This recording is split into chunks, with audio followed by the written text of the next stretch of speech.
Nangyari ang lahat ng dahil sa isang dambuhalang aso, hindi ko malilimutan ito kailanman. Hello, ako si Mayumi, 28 taong gulang, taga Lipa City. Sa isang maliit na bayan sa Batangas ako lumaki, at dito rin ako nagtrabaho bilang isang guro sa pampublikong paaralan. Ang kwento ko ay tungkol sa paglipat ko sa bahay ni Marco, ang nobyo ko, at ang dambuhalang asong si Bantay, isang German Shepherd na hindi lang basta alaga, kundi parang isang kapamilya. Nagsimula ang lahat sa simpleng pagmamahalan, ngunit nang magsama kami sa iisang bubong, doon ko naunawaan ang tunay na kahulugan ng pamilya at pagtitiwala. Si Marco ay isang kalmado at maasikasong lalaki mula sa bayan ng San Juan, Batangas.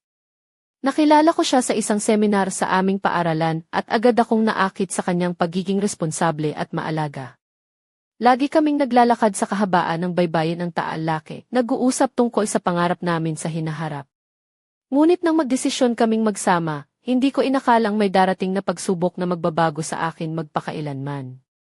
Bago ako lumipat, sinabi ni Marco, Mayumi, dapat maintindihan mo na si Bantay ay hindi lang aso, parang kapatid ko siya. Alam ko na siya ay malaking aso, may makapal na balahibo at mga matang parang kayumangging ginto. Ngunit inilagay ko ang isang mahigpit na kondisyon, hindi siya papasok sa loob ng bahay. Tumango si Marco na parang sang-ayon, pero may bahid ng pag-aalinlangan sa kanyang mga mata. Sa mga unang linggo, tuwing uwi ako galing trabaho, sasalubungin ako ni Bantay sa gate, masiglang kumakaway ang buntot at tumatalon sa paligid ko. Nilalaplap niya ang mga kamay ko na para bang isang tuta pa rin, at minsan ay nanginginig ako sa hindi inaasahang lapit ng isang dambuhalang aso. Mabilis kong isasara ang pinto, habang naririnig ko ang malungkot niyang iyak mula sa labas. Ipinaliwanag ni Marco na ayaw ni Bantay na iwanang mag-isa, ngunit may kakaibang bagay sa kanyang mga mata habang nakatingin siya sa loob ng bahay mula sa bintana ng kusina na parang nagmamasid sa akin. Unti-unti nawala ang takot ko. Naging mas maingat si Bantay at mas naging komportable ako sa kanyang presensya. Nagsimula akong payagang umupo siya sa tabi ko habang nagtatanim ako ng mga halaman sa likod ng bahay o habang pinagmamasdan ang ulap sa langit. Nang mag-shift si Marco sa gabi sa pabrika sa bayan ng San Pablo, ako na lang ang naiwan sa bahay at si Bantay ang naging aking tanging kasama at tagapagtanggol. Sa unang gabi na mag-isa ako sa bahay habang may malakas na hangin sa labas, inanyayahan ko si Bantay na pumasok. Ang kanyang kalmadong presensya ang nagpagaan sa aking kaba. Dito nagsimula ang aming kakaibang kwento, isang kwento ng pag-ibig, pagtitiwala, at pagkakaibigan na umusbong sa pagitan ko, ni Marco, at ng dambuhalang aso na si Bantay. Ang paglipat ko sa bahay ni Marco ay puno ng mga bagong karanasan, at hindi ko inakala na ang isang aso ang magiging sentro ng pagbabago sa buhay ko. Sa simula, akala ko'y magiging madali lang ang pagsasama namin ni Marco, pag-ibig, katahimikan, at mga tahimik na gabi sa isang maliit na tahanan sa bayan ng Lipa. Ngunit hindi iyon ang nangyari. Hello ulit, ako si Mayumi. 28 taong gulang, guro sa elementarya sa aming bayan. Mahilig akong magbasa at maglakad-lakad sa tabing lawa ng Taal kapag mailibreng oras. Nang makilala ko si Marco, ramdam ko agad ang kanyang pagiging matatag at maalaga. Ngunit may isang bagay na kailangan kong malaman, si Bantay, ang dambuhalang German Shepherd niya, ay parang hari ng kanyang teritoryo. Bago kami nagsimulang magsama, sinabi ni Marco na si Bantay ay hindi basta-bastang aso, ito ay parang kapamilya niya. Kaya nang sabihin ko na hindi ko gusto na pumasok si Bantay sa loob ng bahay, tumango siya, pero may bahid ng alinlangan sa kanyang mga mata. Sa mga unang araw, palagi akong nilalapitan ni Bantay sa gate, tumatalon at masiglang kumakaway ang buntot. Minsan ay nadarama ko na parang ayaw niya akong palayain pumasok sa bahay. Nahihirapan akong panatilihin ang distansya. Naglalakad kami ni Marco sa tabing dagat ng Taal, nag-uusap tungkol sa aming mga pangarap, habang si Bantay ay nagmamasid sa amin mula sa malayo, tila ba nagbabantay sa aming dalawa. Habang tumatagal, napansin kong unti-unting nagbabago si Bantay, naging mas mahinahon, mas magalang sa loob ng bahay. Minsan, kapag nagbabasa ako sa sala, maririnig ko siyang humiga sa tabi ko, at nararamdaman ko ang init ng kanyang katawan. Nang magsimula si Marco ng night shift sa pabrika sa bayan ng San Pablo, ako na lang ang naiwan mag-isa sa bahay. Alam kong nakakatakot, lalo na sa isang lugar na medyo tahimik at malayo sa sentro ng bayan. Pero sa tuwing naroon si Bantay, nararamdaman kong hindi ako nag-iisa. Isang gabi, habang malakas ang hangin at umaambon, inanyayahan ko siyang pumasok sa loob. Ang kanyang katahimikan ang nagbigay sa akin ng lakas at kapanatagan. Hindi ko inakala na si Bantay ang magiging sandigan ko sa mga gabing puno ng takot at pag-aalinlangan. Sa bawat araw, unti-unting nawala ang takot ko sa dambuhalang aso at napalitan ito ng pagmamahal at pagtitiwala. Sa bahay na iyon, nagsimula ang isang bagong yugto ng buhay ko, isang buhay kung saan ang pagmamahal at pagkakaibigan ay hindi lamang para sa tao, kundi pati na rin para sa isang aso na naging higit pa sa isang alaga. Hindi ko malilimutan ang mga unang linggo ng pagsasama namin ni Marco at ni Bantay. Ang bawat araw ay isang bagong hamon, isang pagsubok sa aking kakayahang mag-adjust sa bagong buhay na puno ng hindi inaasahang pangyayari. Ako si Mayumi, 28 taong gulang, isang guro sa isang pampublikong paaralan sa Lipa City. Lumaki ako sa isang maliit na apartment sa Maynila kung saan kakaunti lang ang mga aso sa paligid. Kaya naman, ang laki at lakas ni Bantay ang naging dahilan kung bakit ako unang natahimik sa pagpasok ko sa bahay ni Marco. Nang una akong dumating, sinigurado kong maihangganan si Bantay, hindi siya papasok sa loob ng bahay. Ngunit araw-araw, hindi ko maiwasang mapansin ang kanyang mga mata na palaging nakamasid sa loob mula sa bintana ng kusina. Minsan, nakikita ko siya na nakatayo sa dalawang paa, nakasandal sa bintana, tila ba sinusubaybayan ang bawat kilos ko. Ang mga sandaling iyon ay nakakatuwa ngunit may halong kaba rin. Habang lumilipas ang mga araw, napagtanto kong hindi madali ang magsimula ng buhay kasama ang isang aso na may ganitong laki at enerhiya. Madalas akong pagod galing sa trabaho at pag-uwi ko, sasalubungin ako ni Bantay na parang isang batang masyadong masigla. Paminsan-minsan, natatakot ako sa bilis ng kanyang kilos, lalo na kapag tumalon siya sa akin na parang gusto akong yakapin gamit ang mga malalaking paa niya. Ngunit sa kabila ng lahat, hindi ko maikakaila ang init na dulot ng kanyang presensya. Dumating ang panahon na nagsimula akong payagang pumasok si Bantay sa loob ng bahay, kapag gabi na, lalo na kapag naiwan akong nag-iisa. Si Marco ay nagtatrabaho sa night shift sa isang pabrika sa bayan ng San Pablo, kaya ako ang naiwan sa bahay tuwing gabi. Sa mga sandaling iyon, si Bantay ang aking tagapagtanggol at kasama. Sa gitna ng mga malalakas na hangin at mga tunog ng gabi, ang katahimikan ni Bantay ang nagsilbing ilaw sa madilim kong mundo. Unti-unti, naging mahalagang bahagi si Bantay ng aking buhay. Siya ang nagbigay sa akin ng lakas upang labanan ang aking mga takot at ang naging tapat kong kaibigan sa mga gabi ng pag-iisa. Sa bahay na iyon sa Lipa, sa piling ni Marco at ni Bantay, natutunan kong ang pamilya ay hindi lamang binubuo ng tao, kundi pati na rin ang mga nilalang na handang magmahal at magbigay ng proteksyon sa bawat isa. Minsan, pagkatapos ng matagal na araw sa paaralan, pagod na pagod akong umuwi sa bahay ni Marco sa bayan ng Lipa. Ang init ng hapon ay unti-unting lumalamig habang papalapit ako sa aming maliit na tahanan sa gilid ng bayan. Alam kong naroroon si Bantay, ang dambuhalang aso ni Marco, na naghihintay sa akin sa harap ng gate, masigla, masaya at palaging handang salubungin ako. Ako si Mayumi, 28 taong gulang, at ito ang kwento ng isang gabi na nagbago sa aming pagsasama. Sa loob ng maraming linggo, nag-adjust kami sa bagong buhay, nagkaroon ng mga pagkakataon na ako ay natakot sa laki at lakas ni Bantay, ngunit unti-unti rin akong napamahal sa kanya. Siya ang aking sandigan sa mga gabi na nag-iisa ako, habang si Marco ay nagtatrabaho sa night shift sa pabrika sa bayan ng San Pablo. Isang gabi, habang nagluluto ako sa kusina, narinig ko ang tahimik na pag-iyak ni Bantay mula sa labas. Nakita ko siya sa bintana, nakatayo sa dalawang paa, nakasandal sa dingding, at nakatingin sa labas ng aming bakuran. May kakaibang tensyon sa kanyang mga mata, parang may nararamdaman siyang panganib na hindi ko maintindihan. Nilapitan ko siya at hinaplos ang kanyang ulo, pinipilit na kalmahin siya. Ngunit hindi siya tumigil sa pagtingin sa dilim ng aming bakuran. Hindi ko maiwasang mapaisip kung ano ang sanhi ng kanyang kaba. Sinabi ni Marco na baka dahil sa kanyang edad, nagkakaroon si Bantay ng mga takot, ngunit ang aking pakiramdam ay may iba pa doon. Parang may tinatago ang aming bahay, isang lihim na hindi namin pa natutuklasan. Habang nag-uusap kami ni Marco sa sala, dala ang hapunan, hindi ko maiwasang mapansin ang mga tingin namin kay Bantay na tahimik na nakahiga sa tabi namin. Siya na ngayon ang aking kasama sa gabi, ang aking tagapagtanggol, at higit sa lahat, ang aking kaibigan. Ngunit sa kabila ng lahat ng ito, may mga gabi pa rin na hindi ko maiwasang makaramdam ng kakaibang pangamba. Tila ba may mga mata na nakamasid sa amin mula sa kadiliman at si Bantay ang nag-iisang nakakaalam ng mga ito. Isang gabi, ang lahat ng ito ay magbabago at hindi ko pa alam kung handa na ba akong harapin ang susunod na kabanata ng aming buhay. Isang gabi, matapos ang mahabang araw sa paaralan, pagod na pagod akong umuwi sa bahay ni Marco sa Lipa. Ang lamig ng gabi ay dumadaloy sa hangin at ang mga bituin sa langit ay kumikislap ng tahimik habang papasok ako sa aming tahanan. Alam kong naroroon si Bantay, ang dambuhalang German Shepherd na palaging nagbabantay sa amin. Ako si Mayumi, 28 taong gulang, isang guro sa aming bayan. Sa loob ng ilang linggo, unti-unti akong nag-adjust sa buhay kasama si Marco at si Bantay. Ngunit ang gabing iyon ay nagdala ng kakaibang pangyayari na hindi ko malilimutan. Pagpasok ko sa bahay, sinalubong ako ni Bantay na masiglang kumakaway ang buntot at halik sa aking mga kamay.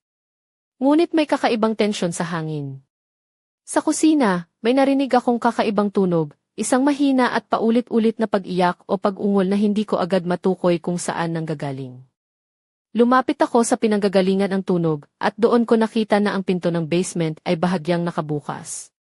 Hindi ito karaniwan dahil laging sinisiguro ni Marco na nakasara ito ng maayos.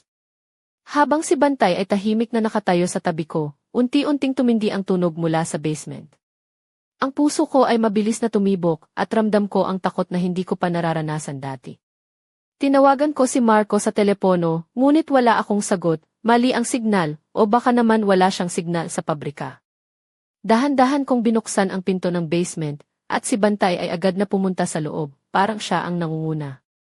Sa loob, madilim at malamig, ngunit may bahagyang ilaw mula sa isang lumang parol na nakasabit sa dingding. Sa gilid ng basement, may isang lumang kahon na may mga lumang sulat at larawan.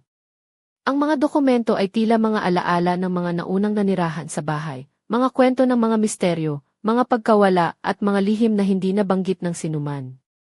Nakita ko sa isang sulat ang pahayag tungkol sa isang lihim na silid at mga kakaibang pangyayari na naganap dito dekada na ang nakalipas.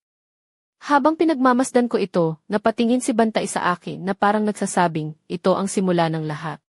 Hindi ko maintindihan kung ano ang ibig sabihin nito, ngunit ramdam ko na ang buhay namin ni Marco at ni Bantay ay hindi na magiging katulad ng dati. Ang bahay na ito ay puno ng mga lihim na naghihintay na mabuksan, at kami ang mga taong kailangang harapin ang mga ito. Sa gabing iyon, ang aming kwento ay nagsimula sa isang bagong yugto, isang kabanata na puno ng misteryo, takot at pag-asa. Hindi ko inaasahan na ang simpleng paglipat ko sa bahay ni Marco ay magdadala sa akin sa isang mundo ng mga lihim at misteryo. Habang hawak-hawak ko ang mga lumang sulat at mga larawan mula sa basement, unti-unti kong naramdaman ang bigat ng mga kwento na nakaimbak sa bawat pahina. Ako si Mayumi, 28 taong gulang, isang guro mula sa Lipa City. Ang buhay ko ay dati ay simple, guro, kasintahan ni Marco at tagapangalaga ng aming tahanan. Ngunit ngayon, tila nagbago ang lahat nang matuklasan ko ang mga lihim na nakabaon sa aming bahay. Nang bumalik si Marco mula sa pabrika, ibinahagi ko sa kanya ang mga nakita ko sa basement. Ngunit sa halip na magulat o matakot, ngumiti siya ng maihalong lungkot at sabi, Mayumi, may mga bagay sa bahay na ito na hindi natin basta-basta malalaman. At si Bantay hindi siya basta aso lang. Siya ay tagapangalaga ng aming pamilya. Hindi ko maipaliwanag ang naramdaman ko noon, isang halo ng takot, pagkamausisa at pagkabigla. Paano naging ganito ang buhay namin? Paano naging bahagi ako ng isang kwento na puno ng mga lihim mula sa nakaraan? Habang pinagmamasdan ko si Bantay na tahimik na nakahiga sa tabi namin, naisip ko na hindi lamang siya isang alagang aso. Sa mga matang iyon, may lalim ng karunungan at katapatan na mas malalim kaysa sa inaakala ko. Parang siya ang nagbabantay hindi lamang sa aming bahay, kundi sa mga lihim na nakatago dito. Naisip ko rin kung paano namin haharapin ang mga pagsubok na ito. Paano kung may panganib na nagtatago sa dilim? Paano kung ang mga lihim na ito ay magdadala ng kapahamakan? Ngunit sa kabila ng lahat, alam kong hindi ako nag-iisa. Nariyan si Marco na may tapang at determinasyon at si Bantay, ang aming tagapagtanggol. Sa isip ko, paulit-ulit kong tanong, paano kung ang lahat ng ito ay simula pa lamang? Ano ang mga susunod na mangyayari? At handa ba akong harapin ang mga ito, kahit na hindi ko lubos na maintindihan? Ang buhay ko ay nagbago na at wala nang baliktanaw. Ang tanging alam ko, kailangan kong magtiwala sa mga kasama ko sa kwentong ito, sa aking nobyo, at sa dambuhalang aso na naging higit pa sa isang alaga. Hindi ko inakala na sa gitna ng aming tahimik na gabi sa bahay ni Marco, may mga lihim na unti-unting bubukas at magpapabago sa lahat ng akala ko tungkol sa aming buhay. Ako si Mayumi, 28 taong gulang, isang simpleng guro mula sa Lipa City. Ngunit sa gabing iyon, naging sentro ako ng isang kakaibang pangyayari na hindi ko inaasahan. Matapos ang pagtuklas namin ng mga lumang dokumento sa basement, nagkaroon ng kakaibang tensyon sa bahay. Habang nag-uusap kami ni Marco sa sala, biglang narinig namin ang mahina, ngunit matagal na kaluskos mula sa kabilang silid. Hindi ito katulad ng dati, parang may gumagalaw sa dilim, isang bagay na hindi namin makita. Si Bantay, nakaraniwang tahimik kapag gabi, biglang tumayo, naglakad patungo sa pintuan ng silid, at tahimik na umungol. Napatingin kami ni Marco sa isa't isa, may kaba sa aming mga mata. Nilapitan namin ang pinto, ngunit bago pa man namin ito mabuksan, narinig namin ang malakas na pagtibok ng puso ko. Parang gusto nang pumutok sa dibdib ko ang kaba. Bigla, bumukas ang pinto ng kusa, at nakita namin ang isang anino na dumaan sa madilim na pasilyo. Hindi namin makita ang mukha, ngunit ramdam namin ang malamig na presensya. Si Bantay ay nanatiling tahimik ngunit alerto, na parang handang harapin ang anumang panganib. Hindi ko maintindihan kung ano ang nangyayari. Parang ang bahay ay may sariling buhay, at kami ay mga bisita lamang dito. Ang mga aninong iyon ay tila mga alaala ng nakaraan na muling bumabalik upang magpahiwatig ng isang babala. Si Marco ay lumapit sa akin, mahigpit ang hawak sa aking kamay, at bumulong, Mayumi, hindi ito basta-bastang bahay. May mga bagay na hindi natin kayang ipaliwanag. At si Bantay ay higit pa sa isang aso, siya ang tagapangalaga ng lihim na ito. Sa mga sandaling iyon, naramdaman ko ang bigat ng responsibilidad at takot na bumabalot sa akin.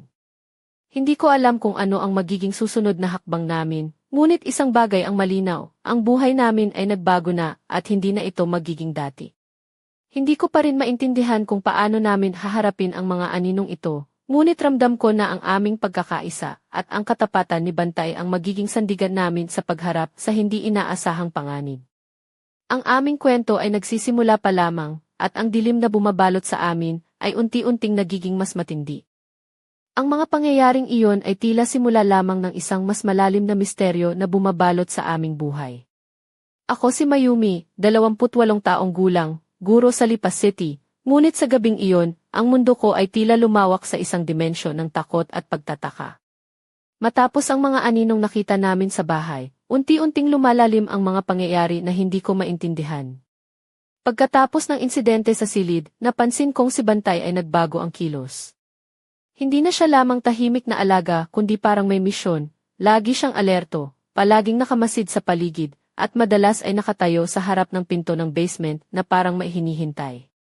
Isang gabi, habang nag-iisa ako sa bahay, narinig ko ang mga yapak sa hagdan patungo sa basement. Hindi ko inaasahan si Marco na babalik ng maaga mula sa pabrika. Ngunit nang buksan niya ang pinto, nakita namin ang isang lumang kahon na hindi namin napansin dati. Sa loob nito, may mga lumang larawan ng mga tao sa lumang kasuotan, kasama ang isang dambuhalang aso na kahawig ni Bantay. Sa isang litrato, may nakasulat, tagapangalaga ng tahanan, tagapagtanggol ng pamilya. Ramdam ko ang panginginig ng katawan ko habang iniisip na baka si Bantay ay hindi lamang basta aso. Baka siya ay isang tagapagbantay ng isang lihim na kapangyarihan na matagal nang nakabaon sa aming tahanan. Napatingin si Marco sa akin, Mayumi, handa ka na ba? Hindi pa tapos ang kwento natin. Papasok tayo sa isang mundong puno ng mga lihim at pagsubok. Ang mga pangyayaring ito ay nagbukas ng isang pinto na hindi namin inaasahan. Ang aming pamilya, na binubuo ng tatlo, ako, si Marco, at si Bantay, ay handa nang harapin ang mga hamon na magmumula sa madilim na nakaraan ng aming tahanan. Ngunit sa kabila ng lahat ng ito, may isang tanong na bumabalot sa aking isipan, ano ba talaga ang tunay na papel ni Bantay sa buhay namin? At hanggang saan ang kahandaang kaya naming harapin? Ang sagot ay unti-unting bubunyag, ngunit ang aming kwento ay patuloy na maglalakbay sa pagitan ng liwanag at dilim, ng katotohanan at hiwaga. At ako, si Mayumi, ay narito, handang harapin ang lahat ng ito. Hindi ko maipaliwanag ang bigat ng damdamin na bumalot sa akin nung gabing iyon, ang takot, ang pagkabigla, at ang kakaibang pananabik na tila sumabog sa dibdib ko. Ako si Mayumi, 28 taong gulang, isang simpleng guro mula sa Lipas City, ngunit sa gabing iyon, ang buhay ko ay naging isang kwento ng hiwaga at panganib na tila hindi ko kailanman inasahan. Matapos naming matuklasan ang lumang kahon at mga litrato na naglalahad ng misteryosong papel ni Bantay, naramdaman kong ang mundo namin ay unti-unting lumalalim sa kadiliman ng mga lihim. Ang bahay namin na dati ay tahimik at puno ng pagmamahal, ngayon ay naging isang entablado ng mga kakaibang pangyayari. Ang bawat sulok ay tila may sariling buhay, at si Bantay, ang dambuhalang aso, ay naging tagapangalaga ng isang puwersa na hindi namin lubos maintindihan. Sa bawat gabi, ang mga aninong dumadaloy sa aming paligid ay lumalawak. Si Bantay ay nagiging mas alerto, ang kanyang mga mata ay nagliliwanag sa dilim, at ang kanyang lakas ay tila lumalakas ng hindi maipaliwanag.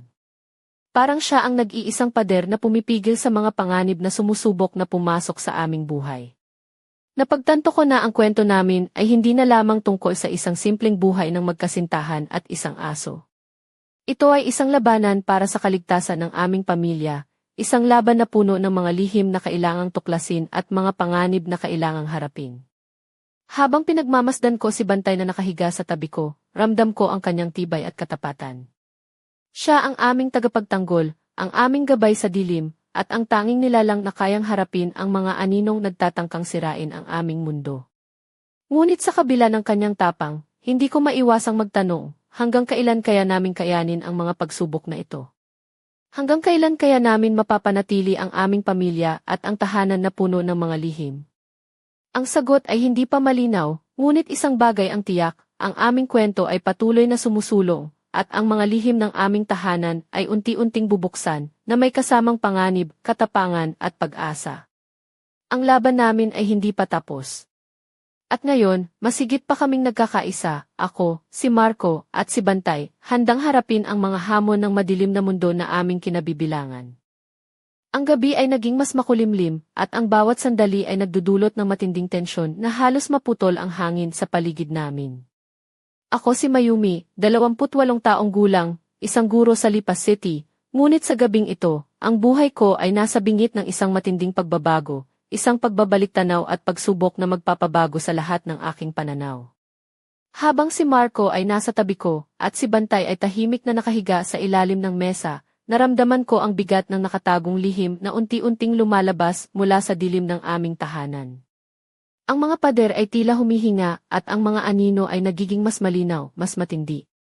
Biglang bumukas ang pinto ng aming bahay ng kusa, at isang malamlam na anino ang lumitaw sa pasukan. Hindi ko makita ang mukha, ngunit ramdam ko ang malamig na hangin na dala nito, isang pahiwatig ng isang bagay na malalim at mapanganib. Si Bantay ay napabilis ang pag-ungol, tumayo, at humarap sa anino na tila handang ipagtanggol kami sa kahit anong panganib. Si Marco ay mahigpit akong hinawakan, ang kanyang mga mata ay puno ng determinasyon, ngunit maihalong kaba. Mayumi, bulong niya, handa ka na ba sa susunod na yugto? Ang mga lihim ng bahay na ito ay hindi pa tapos, at may mga bagay na kailangang harapin, mga bagay na magpapabago sa buhay natin magpakailanman. Hindi ko maalis ang takot at excitement sa aking dibdib. Alam kong ang mga darating na araw ay puno ng mga pagsubok, ngunit ramdam ko rin ang lakas ng aming samahan, ako, si Marco, at si Bantay. Sa kabila ng dilim, may liwanag na nagmumula sa aming pagkakaibigan at pagmamahalan. Ngunit ang tanong ay nananatili, ano ba ang lihim na nakatago sa madilim na sulok ng aming tahanan? At kaya ba naming harapin ang katotohanang naghihintay sa amin? Ang sagot ay nasa mga susunod na hakbang, sa mga gabing puno ng misteryo at panganib. Ngunit isang bagay ang sigurado, hindi namin hahayaang ang dilim ang maghari sa aming buhay.